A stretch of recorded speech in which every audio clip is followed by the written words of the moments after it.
Hello दोस्तों, एक बार फिर से स्वागत है आपका आरंभ स्टडी पॉइंट में। आज हम पढ़ेंगे क्लास 8 साइंस का ये पहला अध्याय होगा, जो कि ये साइंस सीरीज़ का जो हम सीरीज़ चला रहे हैं उसी के क्रम में यह 8वां क्लास है। 8वां क्लास का यह साइंस का पहला अध्याय है, फसल उत्पादन और प्रबंधन। तो इस अध्याय में हम पढ़ेंगे फसल के उत्पादन के बारे में, प्रबंधन उसको कैसे रखा जाता है, किस प्रकार से उसको रखने की व्यवस्था की जाती है, और ग्रीष्मकाल हो या शीतकाल हो उससे जो है कैसे बचाव किया जाता है खाद को, उस विषय में हम इस विषय में इस अध्याय में हम पढ़ेंगे। तो चलिए शुरू करते हैं। लिखा गया है कि ग्रीष्म अवकाश में पहली एवं बूझो अपने चाचा के घर गए। उनके चाचा एक किसान हैं। एक दिन उन्होंने उन्होंने खेत में कुछ औजार देखे, जैसे कि खुरपी हो गया, दरांती हो गया, बेलचा हो गया और हल। ये सभी उन्होंने देखा। आगे है, ये बुझो जानना चाहता है कि मैं जानना चाहता हूँ कि हम इन औजारों का उपयोग कहाँ और कैसे करते हैं। तो चलिए इनके बारे में भी। खुरपी देखिए किसी जंगल को हटाने के लिए, खरपतवार है उसको हटाने के लिए। बेलचा का उपयोग जो है किस में हम काम करते हैं, तो अन्न को गंदगी से जो छानते हैं उसी प्रकार करते हैं। जो गंदा होता है वो नीचे चल ऊपर रहता है, और जो अच्छा दाना होता है वो नीचे चला जाता है। यही जो है हल का उपयोग जोतने के लिए, दरांती का भी उपयोग उसी प्रकार हम करते हैं। आगे है कि आप पढ़ चुके हैं कि सभी सजीवों को भोजन की आवश्यकता होती है। पौधे अपना भोजन स्वयं बना सकते हैं। क्या आपको याद है कि हरे पौधे अपना भोजन किस प्रकार संश्लेषित करते हैं? तो आपको याद होगा कि प्रकाश संश्लेषण जो है सूर्य के प्रकाश के से होता है, और उसी प्रकार अपना भोजन वो पेड़ पौधे बनाते हैं। मनुष्य सहित सभी जंतु भोजन बनाने में क्या है, असमर्थ हैं। जो जंतुओं के भोजन का स्रोत क्या है, तो यहाँ पर तो जंतुओं का भोजन का स्रोत क्या है, तो उसी से जो बनते हैं पेड़ पौधे। क्या है, पेड़ पौधे हमारे स्रोत होते हैं। उसी से हम अपना भोजन प्राप्त करते हैं। देखिए यहाँ पर दिया भी गया है कि परंतु हम भोजन ग्रहण ही क्यों करते हैं।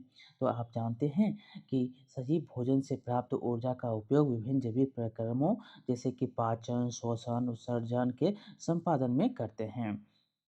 हम अपना भोजन पौधों अथवा जंतुओं या दोनों से ही प्राप्त करते हैं। पौधों से भी करते हैं और जंतुओं से भी करते हैं।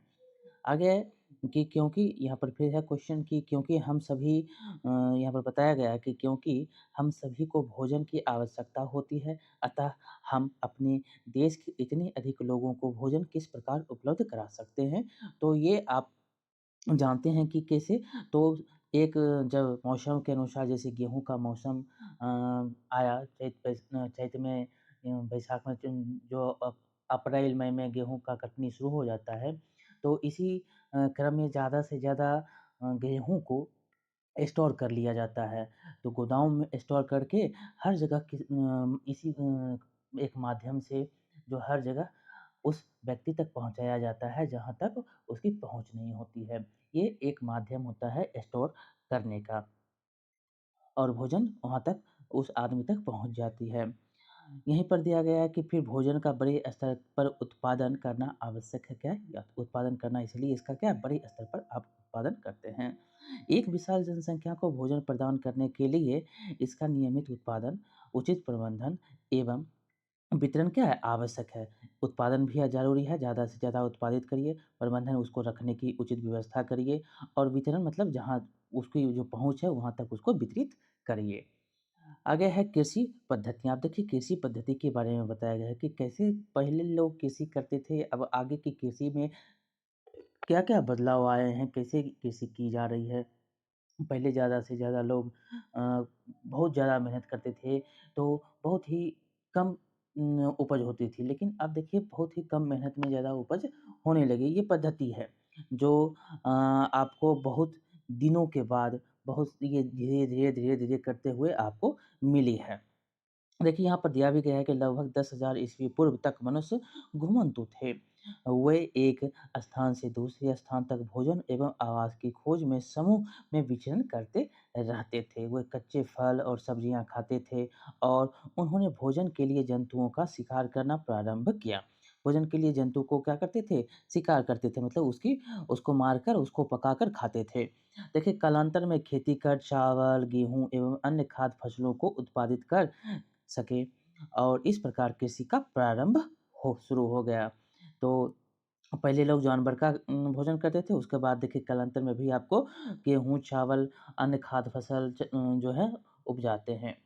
आगे जब एक ही किस्म के पौधे किसी स्थान पर बड़े पैमाने पर उगाए जाते हैं तो इसे फसल कहते हैं। ये भी क्वेश्चन पूछे गए हैं कि फसल किसको कहा जाता है? तो फसल एक किस्म के जैसे गेहूँ हो गया, गेहूँ का ही खेती आप यहाँ पर इस एरिया में ज़्यादा से ज़्यादा कर रहे हैं तो ये क्या कहलाएगा? फसल कहलाएगा।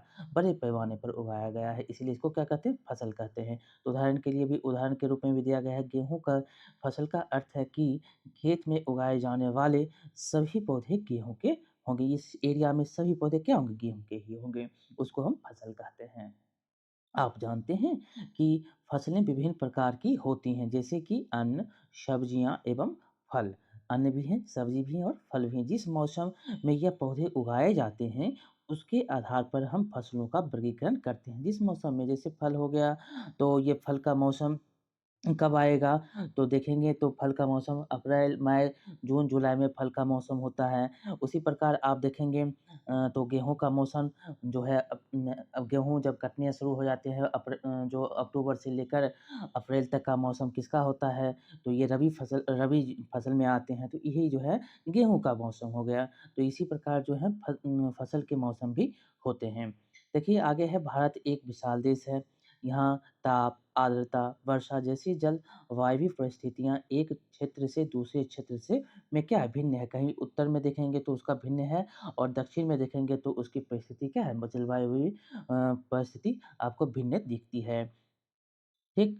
अतः देश के विभिन्न भागों में विविध प्रकार की फसलें उगाई जाती है। जो है कहीं कुछ आपको आप जाएँगे देखिए ये भारत है तो भारत के क्षेत्र में यहाँ पर देखेंगे तो काली मिर्ची का खेती हो रहा है। यहाँ पर देखेंगे तो फल का खेती और सेब का खेती हो रहा है। यहाँ पर देखेंगे पश्चिम में देखेंगे तो यहाँ पर आपको महाराष्ट्र में सबसे ज़्यादा आपको प्याज़ और यहाँ पे आपको किशमिश जो अंगूर होता है, अंगूर की खेती हो रही है। यहाँ पर पूरब में देखेंगे तो पूरब में आपको बहुत ही चाय पत्ती ये सब जो है खेती पूरब में आपको देखने को मिलती है। ये सभी जो है क्या है, इस प्रकार मौसम के अनुसार यहाँ पर खेती हो रही है भारत के अनेक क्षेत्रों में। तो ये है यहाँ पर कि इस विविधता के बावजूद मोटे तौर पर फसलों को 2 वर्गों में बाँटा जा सकता है। तो किस-किस में? तो एक खरीफ फसल हो गया, एक रबी फसल हो गया। देखिए कि खरीफ-रबी के बारे में बहुत बार क्वेश्चन पूछा जाता है। तो यहाँ पर समझने वाली बात है कि वो फसलें जिन्हें वर्षा ऋतु में बोया जाता है। जब हम वर्षा आती है उस समय हम बो देते हैं। जैसे कि धान हो गया, ये वर्षा ऋतु में बोया जाता है। तो इस फसल को हम खरीफ फसल कहते हैं। जब मौसम जो है बारिश वाला हो तो उसको हम खरीफ फसल कहेंगे। ये आप एक शॉर्ट फॉर्म में याद रख लीजिए जब मौसम बारिश वाला हो तो उस समय खरीफ फसल होगा। भारत में वर्षा ऋतु सामान्यतः जून से सितंबर तक होती है। ये भी पूछा जाता है भारत में वर्षा ऋतु कब से कब होती है? तो जून से सितंबर तक। जून से सितंबर तक की जो बुआई होगी वो खरीफ फसल की होगी और यह जो होगा वर्षा ऋतु का समय होगा। ठीक? जैसे देखिए इसमें क्या-क्या आपको बोया जाता है, तो धान हो गया, मक्का हो गया, सोयाबीन हो गया, मूँगफली, कपास इत्यादि जो होते हैं ये खरीफ फसलें हैं। कौन-कौन से हैं खरीफ फसलें? खरीफ फसल के नाम भी पूछे जाते हैं, तो धान हो गया, मक्का, सोयाबीन, मूँगफली, कपास ये सब खरीफ फसल हैं। यहाँ से क्वेश्चन आपको बार-बार जो है साइंस में भी पूछ लिया जाता है और ज्योग्राफी में भी पूछा जाता है। दूसरा हो गया रबी फसल। रबी फसल किसे कहते हैं? जो शीत ऋतु जो अक्टूबर से मार्च जो अक्टूबर से लेकर मार्च तक उगाई जाने वाली फसल को क्या बोलते हैं? रबी फसलें कहते हैं। अक्टूबर से मार्च तक की जो फसल होंगी उसको क्या कहेंगे? तो रबी फसल होंगी। जैसे इसमें गेहूँ हो गया, चना हो गया, मटर हो गया, सरसों हो गया, अलसी हो गया जिसको तीसी बोलते हैं। अब ये सब क्या होंगे? ये सब रबी फसल के उदाहरण हैं। गेहूँ, चना, मटर, सरसों, अलसी ये सब याद रखना है आपको ये किस मौसम में तो ये शीत ऋतु में जो शीत ऋतु में बोया जाता है इसका मंथ हो गया अक्टूबर से मार्च तक और ये रबी फसल के पौधे होते हैं, ठीक? ये फसल होते हैं।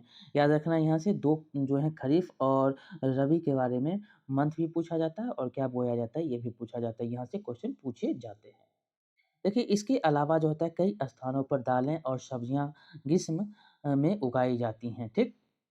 अब आगे है आधारित फसल पद्धतियाँ।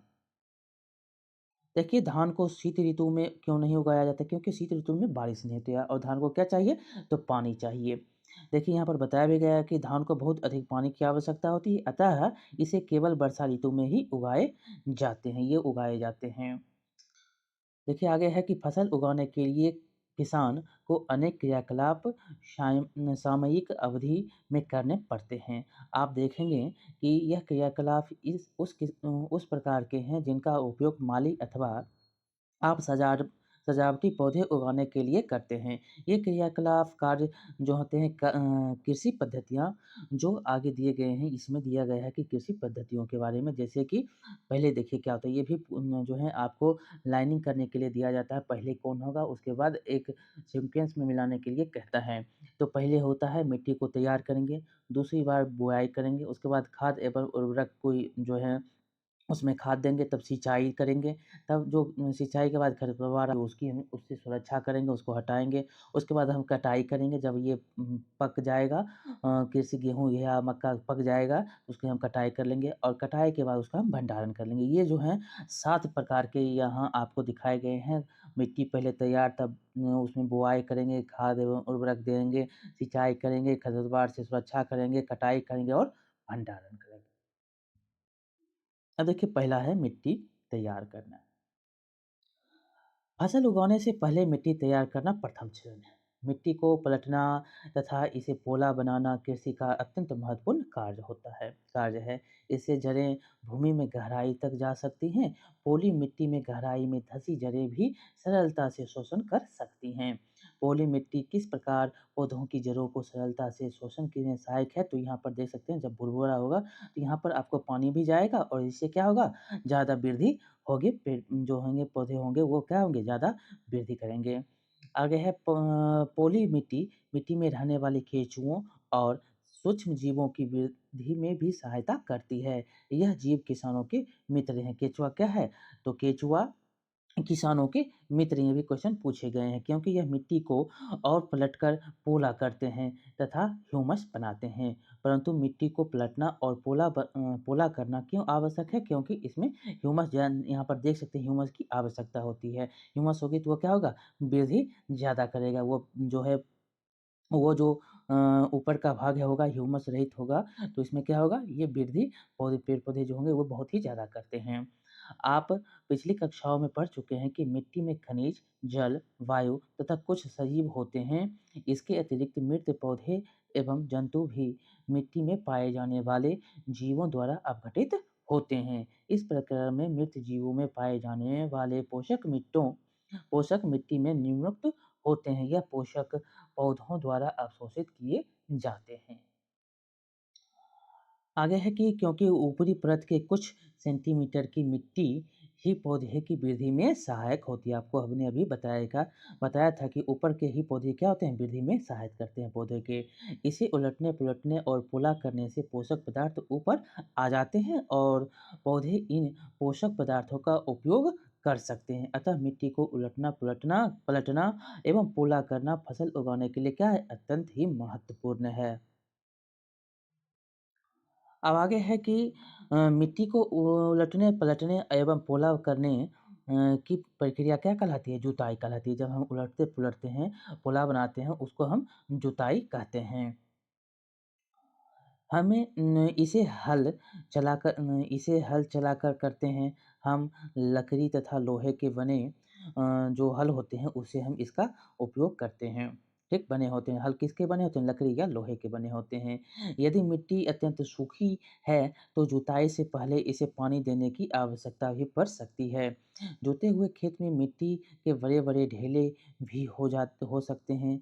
इन्हें एक पाटल की सहायता से तोड़ना आवश्यक है। जो आप जानते हैं कि चौकी जिसको बोलते हैं, चौकी जोताई इसको पाटल बोलते हैं और इससे क्या होता है, ढेला फूट जाता है। इससे ढेला जो होता है वो क्या होगा, प्लेन फूट जाएगा। बुआई एवं सिंचाई के लिए खेत में को समतल करना क्या है, आवश्यक है।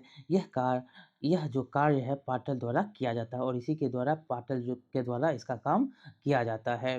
कभी-कभी जुताई से पहले खाद दी जाती है। इससे जुताई के समय खाद मिट्टी में भली-भाँति मिल जाती है और बुआई से पहले खेत में बुआई से पहले खेत में पानी दिया जाता है।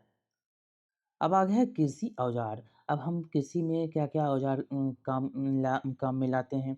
तो अच्छी उपज के लिए बुआई से पहले मिट्टी को भुरभुरा करना आवश्यक है। यह कार्य अनेक औजारों से किया जाता है। हम जो है क्या-क्या उपयोग करते हैं, तो हल, कुदाली एवं कल्टीवेटर इस कार्य के लिए उपयोग में जो लाए जाने वाले प्रमुख औजार हैं। कौन-कौन हैं? तो हल हैं, कुदाली हैं और कल्टीवेटर हैं। यहाँ पर देख सकते हैं, एक आपको दिखाया गया है जो खेत के में किया जा रहा है हल के द्वारा। क्या है ये? हल के द्वारा। ये देख सकते हैं, ये क्या है? तो ये फाल है। ये क्या है? ये फाल है। और ये जो ये हत्था दिख रहे हैं, ये हल शेप्ड है। ये क्या है? हल शेप्ड है, जो यहाँ पर दिखाया गया है। ये फाल जो दिखाया गया, ये फाल है। और यहाँ पर जोत है। ये क्या है? ये जोत है। ये क्या है? ये जोत है। इस प्रकार ये चित्र आपको हल के जो है चित्र में दिखाए गए जोत होता है, फाल होता है और एक क्या होता है, हल शिफ्ट होता है। 3 माध्यम से इसको सेट किया जाता है। देखिए हल क्या है? हल किसे कहते हैं? तो हल होता है प्राचीन काल से ही हल का उपयोग जुताई एवं खाद उर्वरक मिलाने, खरपतवार निकालने एवं मिट्टी खोदने के लिए किया जाता रहा है। यह औजार लकड़ी का बना होता है, जिसे बैलों की जोड़ियाँ अथवा अन्य पशुओं जैसे घोड़े, ऊँट की सहायता से खींचा जाता है। इसमें लोहे की मजबूत तिकोनी पत्ती होती है, जिन्हें फाल कहते हैं। तिकोनी पत्ती को क्या कहा जाता है? लोहा का जो होता है उसको फाल कहा जाता है। हम जो है इसका उपयोग करते हैं जोतने में। आगे है कि हल का मुख्य भाग लंबी लकड़ी का बना होता है, जिसे हल शेफ्ट जिससे वो जुड़ा हुआ है उसको क्या बोलते हैं? वो हल शेफ्ट होता है। इसके एक सिरे पर हैंडल होता है तथा दूसरा जो सिरा होता है जोत के डंडे से जुड़ा होता है, जिसे बैलों की गर्दन के ऊपर रखा जाता है। एक जोड़ी बैल एक आदमी इसे सरलता से चला सकता है। आजकल लोहे के जो हैं हल तेजी से देसी लकड़ी के हल की जगह ले रहे हैं। जो लकड़ी का उपयोग होता था वो लोहा काम कर रहा है। आगे है कुदाली। अब कुदाली के बारे में है, यह एक सरल औजार है जिसका उपयोग खरपतवार निकालने एवं मिट्टी को पोला करने के लिए किया जाता है। इसमें लकड़ी अथवा लोहे की छड़ होती है, जिसके एक सिरे पर लोहे की चौड़ी और मुड़ी प्लेट जो यहाँ पर भी दिखाया भी गया होगा, ये देख सकते हैं लगी होती है, जो ब्लेड की तरह कार्य करती है। इसका दूसरा सिरा पशुओं द्वारा खींचा जाता है। ये देख सकते हैं, ये कुदाली है। ये क्या है? ये कुदाली है। ये मुड़ी प्लेट है और ये जो है पकड़ है। ये पकड़ने के लिए काम आता है। ये हैंडल है और ये जोत जो ये छड़ है, ये जोत है, इसको पकड़ कर आप उसको काम करते हैं कुदाली का। अब आगे है कल्टीवेटर। आजकल जुताई ट्रैक्टर द्वारा संचालित कल्टीवेटर से की जाती है। क्या ये कल्टीवेटर है? ठीक। कल्टीवेटर के उपयोग से श्रम एवं जो है समय दोनों की बचत होती है। इसके दोनों की बचत होती है, श्रम की बचत होती है और समय की भी बचत होती है। अब देखिए बुआई कैसे किया जाता है। दूसरा है बुआई। फसल जो है बुआई बुआई फसल उत्पादन का सबसे महत्वपूर्ण चरण है। बोने से पहले अच्छी गुणवत्ता वाले साफ एवं स्वच्छ बीजों को चयन किया जाता है। किसान अधिक उपज देने वाले बीजों का क्या करते हैं? प्राथमिकता देते हैं। बीजों का चयन देखिए यहाँ पर बीजों का चयन कैसे किया जा रहा है? उसकी माँ जो है बीजों का चयन करने में क्या कर रही है? एक दिन मैंने अपनी माँ को देखा कि माँ चने के कुछ बीज एक बर्तन में रखकर उसमें कुछ पानी डाल रही है। कुछ मिनट पश्चात कुछ बीज पानी के ऊपर तैरने लगे। इस मुझे आश्चर्य हुआ कि कुछ बीज पानी के ऊपर क्यों तैरने लगे? क्यों तैरने? वो खराब बीज है, उसे खोखला बीज है इसलिए वो तैरने लगता है, उसको हटा दिया जाएगा। ठीक? जो अ, अच्छी बीज होगी वो क्या होगा? पानी में अंदर चला जाएगा और उसका उपयोग फिर से कर लिया जाएगा। एक बीकर लेकर आप यहाँ पर यही करने के लिए कह रहा है, जब आप डालेंगे तो वो क्या होगा? नीचे चला जाएगा और जो खराब होगा बीज वो ऊपर चला आएगा, खोखला बीज। क्या कुछ बीज जल के ऊपर तैरने लगते हैं? जो बीज पानी में बैठ जाते हैं वे हल्के हैं या भारी हैं? वो क्या होते हैं? भारी होते हैं। क्षतिग्रस्त बीज खोखले हो जाते हैं और इस कारण हल्के होते हैं। यह जल में क्या होता है? तैरने लगते हैं। अच्छे और स्वस्थ बीजों को क्षतिग्रस्त बीजों से अलग करने की यह क्या है? एक अच्छी विधि है। बुआई से पहले बीज बोने के औजारों के बारे में जानना क्या है? आवश्यक है। आगे है परंपरागत औजार, इसमें क्या-क्या औजार? परंपरागत रूप से बीजों की बुआई में इस्तेमाल किया जाने वाला औजार कीप के आकार का होता है। बीजों को कीप के अंदर डालने पर यह 2 या 3 नुकीले सिरों वाले पाइपों से गुजरते हैं। ये सिरे मिट्टी को भेद कर बीज को प्रतिस्थापित कर दे ये ऐसे होता है और यहाँ पर बीज रहता है, यहाँ पर मिट्टी भेजता है और ये फिर अंदर चला जाता है, स्थापित हो जाता है। यहाँ पर देख सकते हैं कैसे किया जा रहा है। यहाँ पर सीड ड्रिल है, ये क्या है? सीड ड्रिल है ये, देख सकते हैं सीड ड्रिल। यहाँ पर उसी के बारे में बताया गया है कि सीड ड्रिल जो होता है आजकल बुआई के लिए ट्रैक्टर द्वारा संचालित सीड ड्रिल का उपयोग होता है। इसके द्वारा बीजों में समान दूरी एवं गहराई बनी रहती है। यह सुनिश्चित करता है कि बुआई के बाद बीज मिट्टी द्वारा जो है ढक जाए। इससे बीजों को पंछियों द्वारा खाए जाने से रोका जा सकता है। सीड ड्रिल द्वारा बुआई करने के समय एवं श्रम दोनों की ही बचत होती है। देखिए यहाँ पर बुझो कह रहा है कि मेरे विद्यालय के समीप एक पौधाशाला नर्सरी जो है, मैंने देखा कि पौधे छोटे-छोटे थैले में रखे हैं। वे इस प्रकार क्यों रखे हैं? तो आप जानते हैं कि एक-एक पौधे क्या होते हैं, ज़्यादा वृद्धि करते हैं। जब उसकी दूरी आप देखेंगे एक समान में है, तो वो क्या करता है, वृद्धि ज़्यादा करता है और वह आपको अच्छी तरह से तंदुरुस्त, पुष्ट और आपको वो ज़्यादा उपज देती है। अब आगे यहाँ पर देख सकते हैं दिया गया है कि धान जैसे कुछ पौधे के बीजों को पहले पौधेशाला में उगाया जाता है। जैसे धान हो गया तो धान को पहले पौधेशाला में उगाया गया है और पौधा जो तैयार हो जाने पर उसको क्या करते हैं हाथों द्वारा खेत में रोपित कर देते हैं। कुछ पौधे एवं पुष्पी पौधे भी पौधाशाला में उगाए जाते हैं। ये पौधाशाला का जो उपयोग नर्सरी में किया गया है, तो आप खेतों में भी देखते होंगे कि अलग से जैसे धान का जो है अलग से बीज दिया जाता है और उसको अलग करके फिर से उसको उखाड़ कर रोपा जाता है। ठीक? आगे है पौधों को अत्यधिक घने होने से रोकने के लिए बीजों के बीच उचित दूरी होना अत्यंत महत्वपूर्ण है। यही आपको हमने पहले बताया था। इससे क्या होता है तो इससे पौधे को सूर्य का प्रकाश, पोषक एवं जल पर्याप्त मात्रा में प्राप्त होता है। अत्यधिक घनेपन को रोकने के लिए कुछ पौधे को निकाल कर हटा दिया जाता है। अब आगे है खाद एवं उर्वरक मिलाना। अब खाद कैसे मिलाएँगे, उर्वरक कैसे मिलाएँगे, यही यहाँ पर दिया गया है।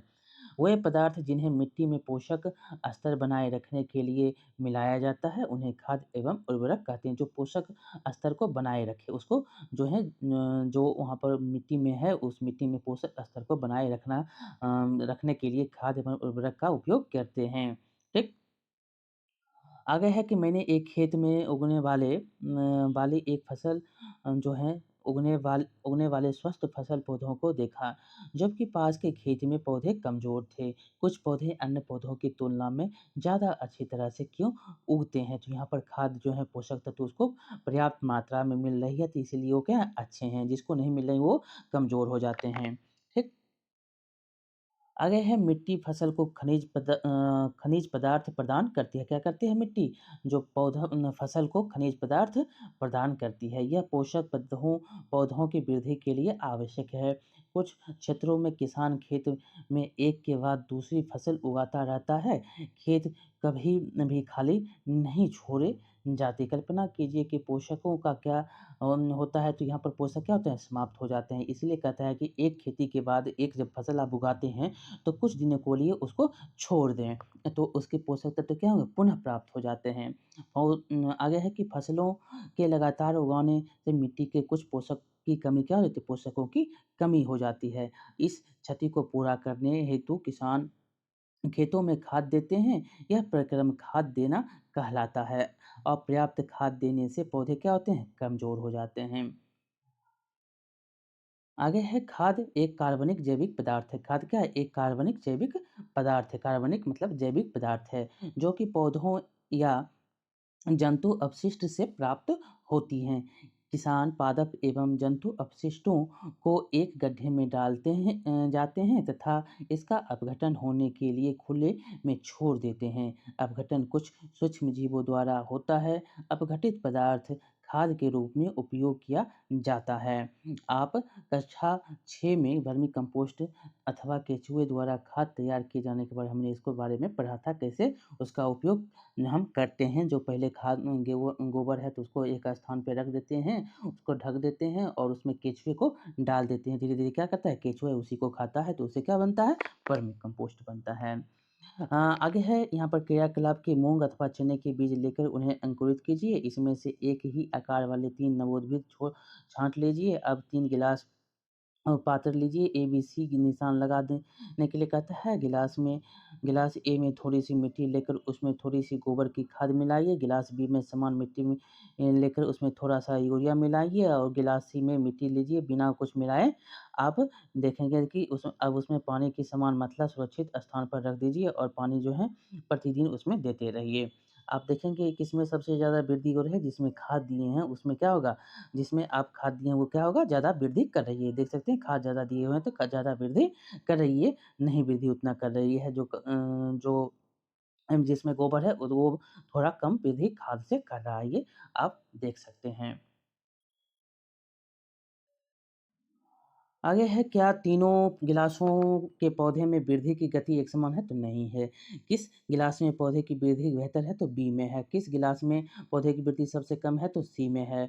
उर्वरक रासायनिक पदार्थ हैं जो विशेष पोषकों के से समृद्ध होते हैं। क्या होते हैं? उर्वरक रासायनिक पदार्थ हैं। उर्वरक के बारे में पूछा भी जाता है, ये क्या है? रासायनिक पदार्थ हैं। वे खाद से कैसे भिन्न हैं? उर्वरक का उत्पादन फैक्ट्रियों में किया जाता है। कहाँ किया जाता है? तो फैक्ट्री में। उर्वरक के कुछ उदाहरण यहाँ पर देखेंगे तो यूरिया है, अमोनिया है, सल्फेट है और अमोनियम है, सल्फेट है और सुपर फॉस्फेट है, पोटाश है, एनपीके नाइट्रोजन, फास्फोरस और पोटेशियम। एनपीके का मतलब है नाइट्रोजन, फास्फोरस और पोटेशियम, ये भी क्वेश्चन पूछा गया है। उनके जो हैं इनके उपयोग से किसानों को गेहूँ, धान तथा मक्का जैसी फसलों को अच्छी उपज प्राप्त करने में सहायता मिलती है।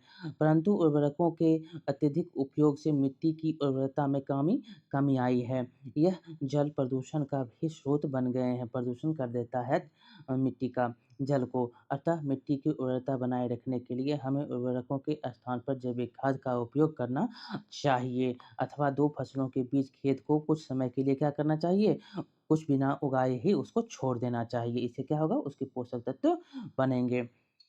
आगे है कि खाद के उपयोग से मिट्टी के गठन एवं जल अवशोषण क्षमता में भी क्या होती है, वृद्धि होती है। इससे मिट्टी में सभी पोषकों की प्रतिपूर्ति हो जाती है। मिट्टी में पोषकों की प्रतिपूर्ति का अन्य तरीका है कि फसल चक्रण।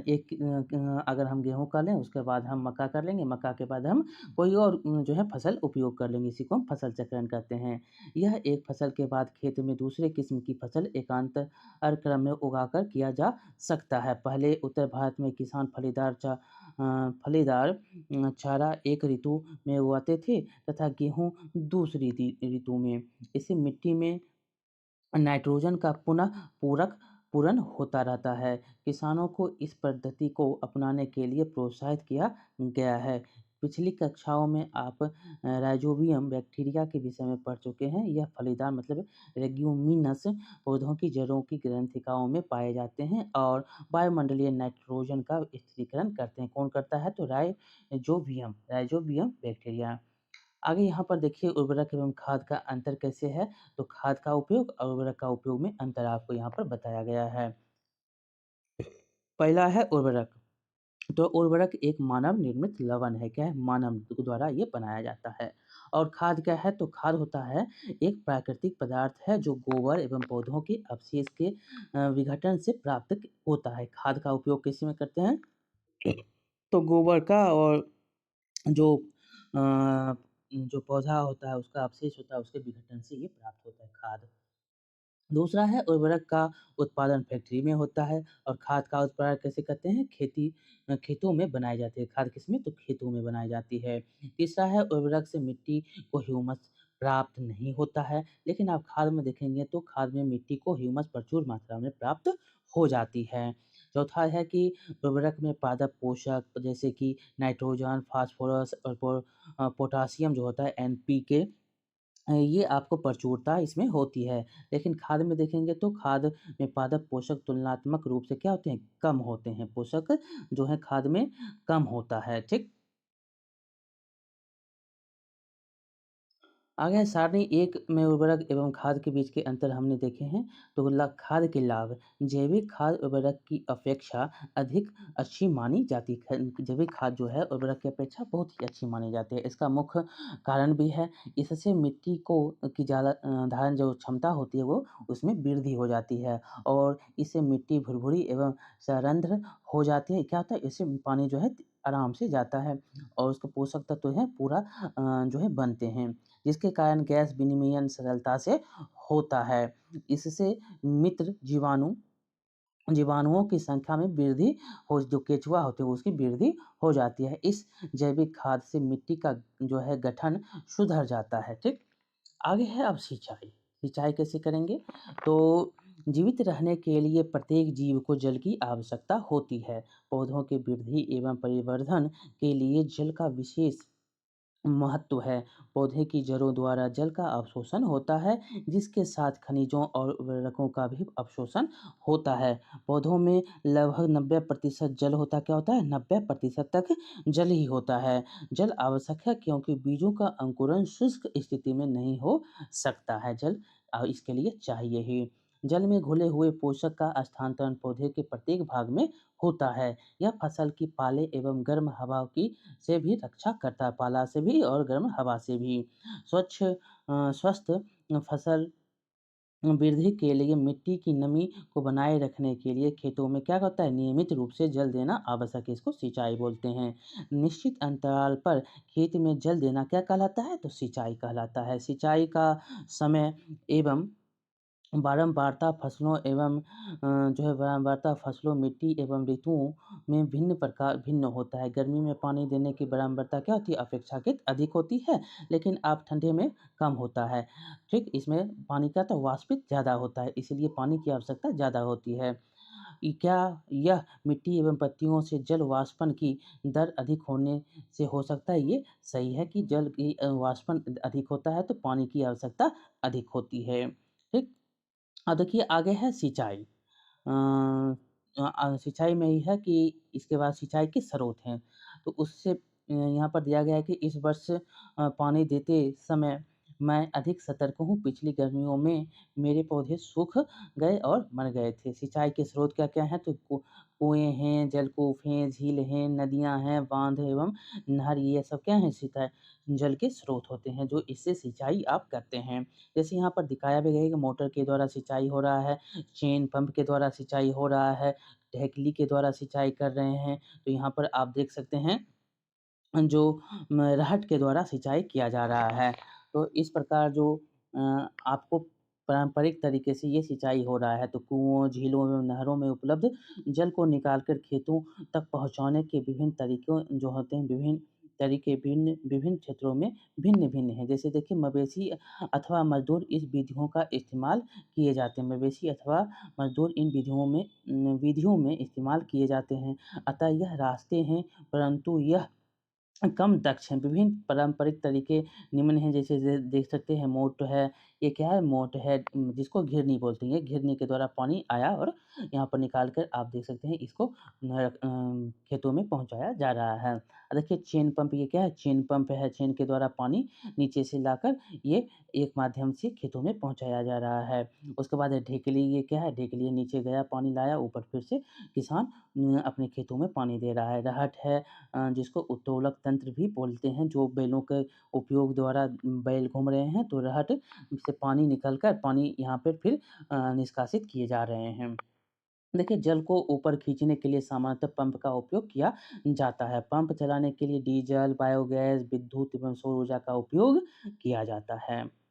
देखिए सिंचाई की आधुनिक विधि, अब इसका उपयोग किससे कैसे किया जाता है। आधुनिक विधियाँ कैसे हैं, तो ये देख सकते हैं छिड़काव तंत्र, एक पाइप के द्वारा जो है हर जगह जो पौधे हैं उसके स्थान पर जाता है और वहाँ पर छिड़काव कर देता है ड्रिल माध्यम से।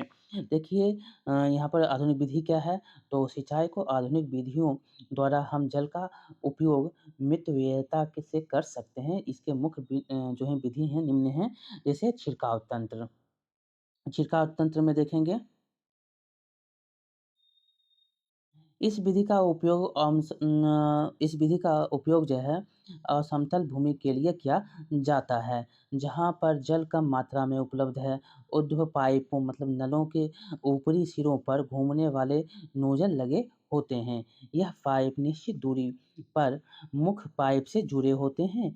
जब पाइप की सहायता से जल मुख्य पाइप में पहुँच जाता है, तो यह वह घूमते हुए जो है नोजल से बाहर निकलता है। इसका छिड़काव पौधों पर इस प्रकार होता है जैसा जैसे कि वर्षा हो रही है। ये देख सकते हैं इससे इसका उपयोग हो रहा है।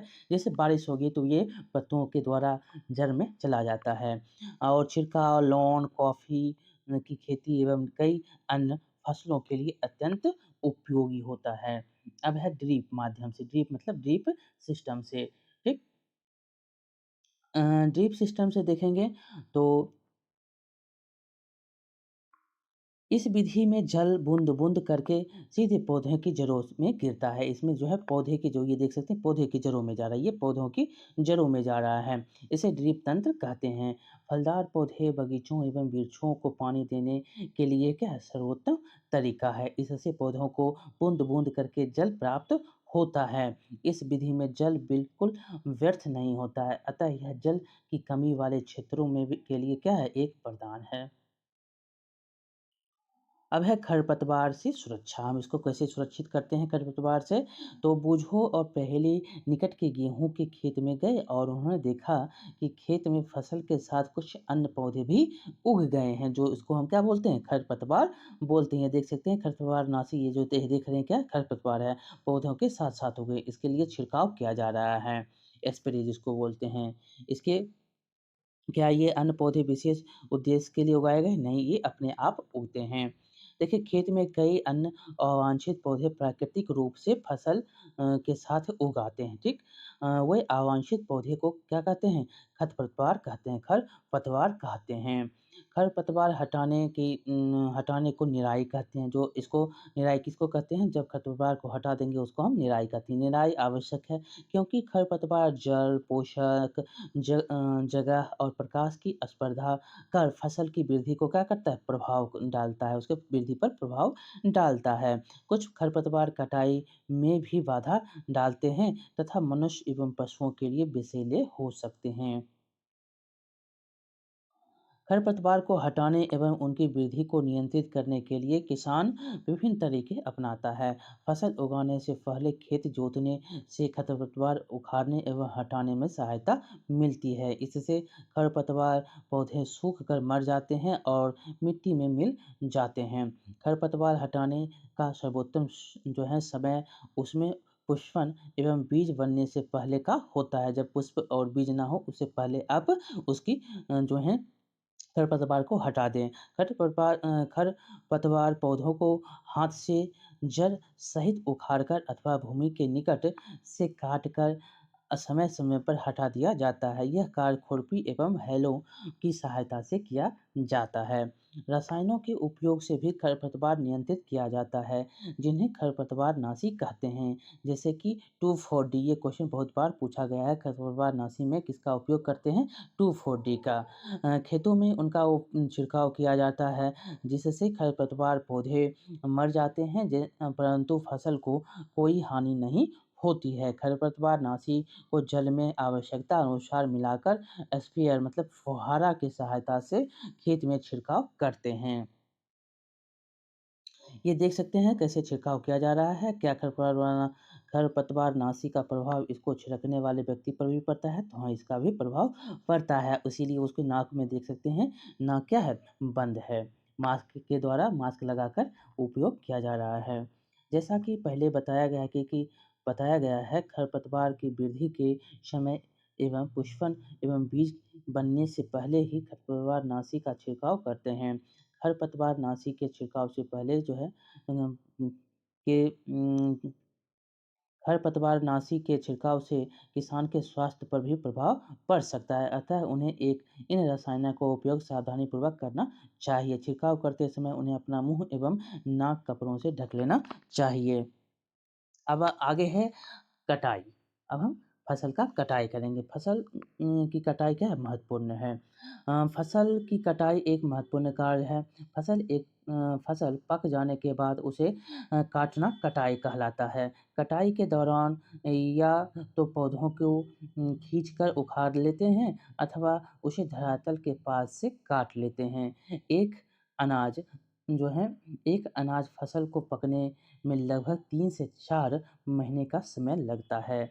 हमारे देश में दरांती की सहायता से हाथ द्वारा कटाई की जाती है। ये देख सकते हैं दरांती क्या है ये? दरांती, इसको हँसुआ भी बोलते हैं।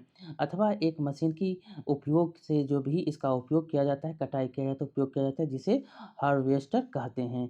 काटी गई फसल से बीजों दानों को भूसों से अलग करना थ्रेसिंग कहलाता है। बीज और दानों को भूसों से अलग कर देते हैं, उसको क्या बोलते हैं? थ्रेसिंग कहते हैं। इसे थ्रेसिंग कहते हैं। यह कार्य कॉम्बाइन मशीन द्वारा किया जाता है। कॉम्बाइन मशीन के द्वारा इसका उपयोग किया जाता है, जो वास्तव में हार्वेस्टर और थ्रेशर का संयुक्त रूप है। छोटे खेत वाले किसान जो होते हैं छोटे खेत वाले किसान अनाज के दोनों को फटक ये जो कंबाइन है फटक कर मतलब विनोइंग अलग करते हैं। हमने इसके बारे में पहले भी पढ़ा है। देखिए, कटाई के बाद कभी-कभी तने के टुकड़े खेत में ही रह जाते हैं, जिन्हें किसान जला देते हैं। पहेली इन टुकड़ों के खेत में जलाने के कारण क्या है? चिंतित है। वह जानती है कि इससे प्रदूषण होता है। इससे खेत में बड़ी फसल में इससे खेत में बड़ी फसल में आग लगने का खतरा भी रहता है। ये देख सकते हैं आपको विनोइंग फटकने वाली मशीन है। क्या ये? फटकने वाली मशीन है ये। छोटे किसान इसका उपयोग करते हैं। अब है कटाई पर्व। कटाई पर्व में बहुत जानते हैं कि कटाई के पर्व के अनुसार जो इसको बनाया जाता है, जब कटाई होता है तो पर्व बनाए जाते हैं। 3-4 महीनों के कठोर परिश्रम के बाद कटाई का समय आता है और यह स्वर्णिम दोनों से भरी खरी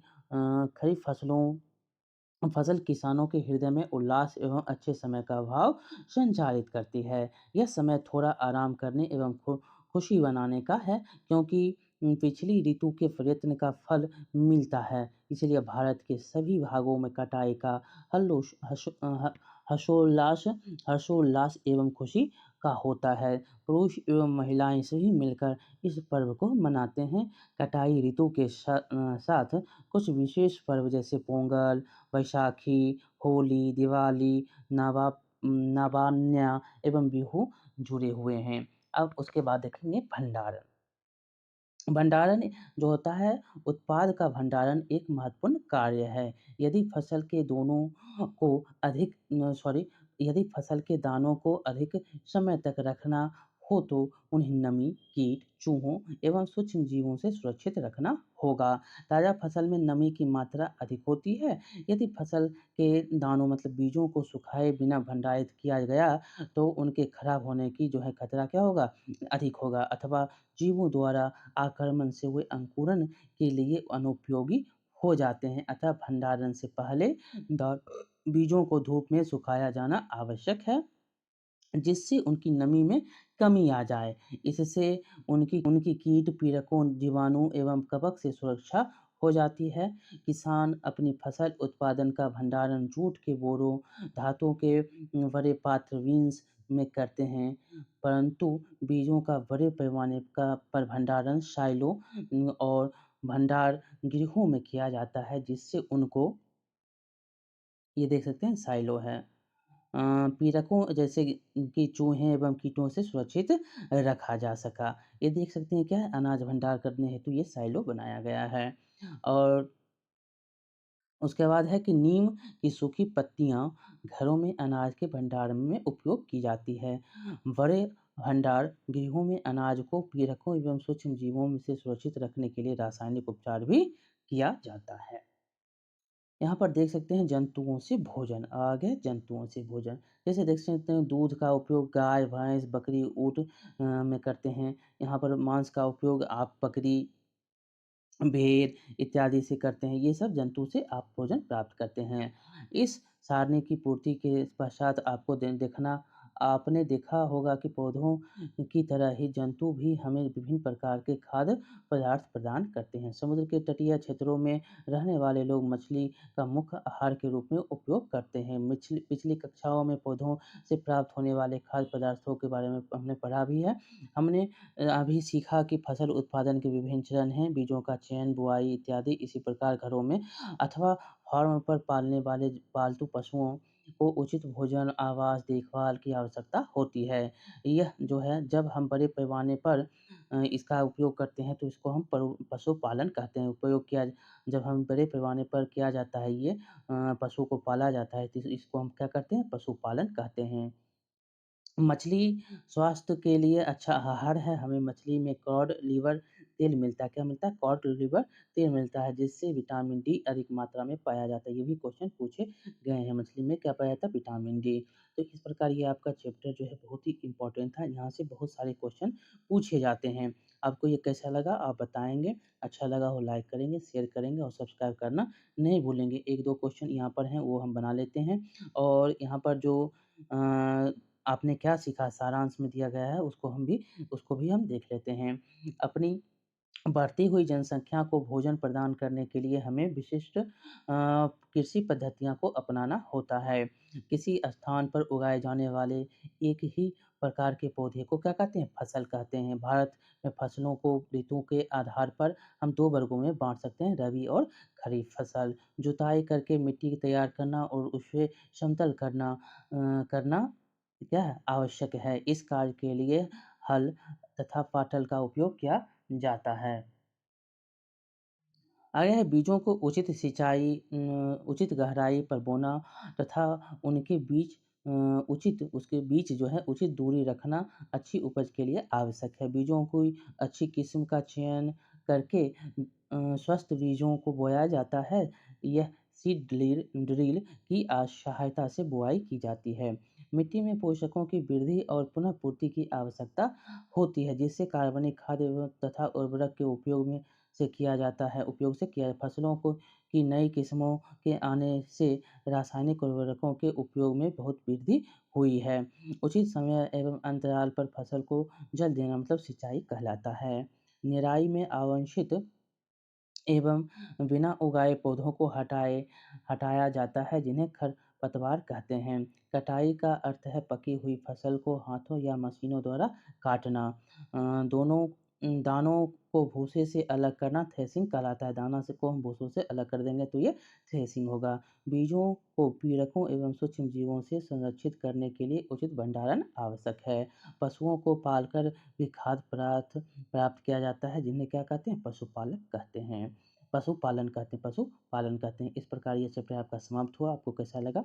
पुनः बताएँगे, लाइक करेंगे, शेयर करेंगे और सब्सक्राइब करना नहीं भूलेंगे। मिलते हैं अगले चैप्टर में, तब तक के लिए बहुत-बहुत धन्यवाद। यहाँ पर 1-2 क्वेश्चन है उसको भी हम समाप्त ही कर लेते हैं। सॉरी, जो ऑब्जेक्टिव क्वेश्चन है उसको हम समाप्त कर देते हैं। देखिए, पहला है क्वेश्चन कि यहाँ पर ऑप्शन दिया गया है, इसको भरना है। एक स्थान पर एक ही प्रकार के बड़ी मात्रा में उगाए गए पौधों को क्या कहते हैं? तो यहाँ पर फसल कहते हैं। ये क्या हो जाएगा? फसल। फसल उगाने से पहले प्रथम चरण मिट्टी की डैश होती है, तो मिट्टी की हम यहाँ पर क्या करते हैं? तो यहाँ पर मिट्टी तैयार करते हैं, यहाँ पर मिट्टी तैयार करते हैं। अब आगे हम तीसरा देखेंगे, क्षतिग्रस्त बीज जल की सतह पर डैश लगेंगे तो ये तैरने लगेंगे, यहाँ पर तैरने लगेंगे।